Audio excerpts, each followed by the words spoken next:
Balitang DMW. Umabot sa 64 na women cadets na nagnanais maging seafarers ang sumailalim sa Pre-Employment Orientation Seminar. Ang orientasyon ay pinangunahan ng Department of Migrant Workers o DMW sa DMW Central Office, alinsunod sa direktiba ni Pangulong Ferdinand R. Marcos Jr. na palakasin ang papel ng kababaihan sa industriya ng maritima. Ang pre-orientation seminar ang magbibigay gabay sa mga seafarers sa mga dapat na inaasahan sa barko, safety protocol at profesional na responsibilidad sa pandaigdigang maritime sector. Binigyang diin sa seminar ang mga panganib at hamon sa dagat, women leadership at talakayan hinggil sa pagpapatupad ng Magna Carta of Filipino Seafarers. Pinayuhan din ang mga cadets laban sa online scams, illegal recruitment at human trafficking. Kaugnay ng pagdiriwang ng Women's Month, muling pinagtibay ng DMW ang kanilang pangako na isulong ang mas maayos at pantay na oportunidad para sa mga Filipino seafarers sa pandaigdigang maritime industry. Nagsimula ng konsultasyon ng Pilipinas para sa review ng Voluntary Global Compact for Migration or GCM upang mapalalim ang talakayan sa papel ng iba't ibang sektor sa pagpapahusay ng migration governance para sa OFWs. Dumalo dito ang mga kinitawan mula sa gobyerno, civil society, migrant organizations, pribadong sektor, UN agencies at faith-based group.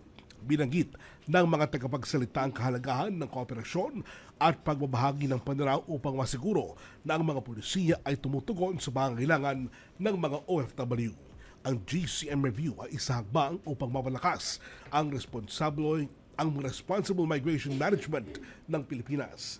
Bahagi ito ng makapatuloy na pagsikap na ipaglaban ang karapatan at kapakanan ng mga Pilipinong manggagawa sa buong mundo. Samantala, tiniyak ng Department of Migrant Workers ang patuloy na pagbibigay ng tulong at suporta sa mga overseas Filipino workers na apektado ng kaguluhan sa Middle East sa pamamagitan ng isang komprehensibong contingency protocol na naglalayong masiguro ang kanilang kaligtasan at kapakanan. Ibinahagi ni DMW Secretary Hans Leo J. Cakdak ang naturang protocol sa pagpupulong ng Senate Committee on Proactive Response and Oversight for Timely and Effective Crisis Strategy o PROTECT. Sa klaw ng protocol, ang whole of government response mula on-site assistance hanggang sa repatriation at post-arrival services.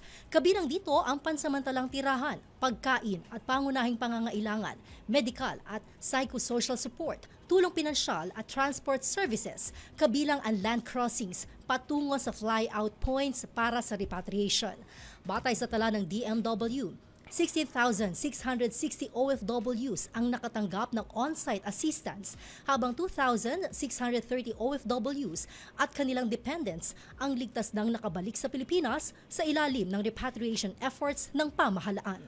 Sa iba pang mga balita, itinampok sa Multi-Stakeholder Consultation on the DMW Gender and Development or GAD Agenda 2026-2031 ang pagkapatibay ng holistic, inclusive at rights-based welfare protection services para sa mga overseas Filipino workers at kanilang pamilya.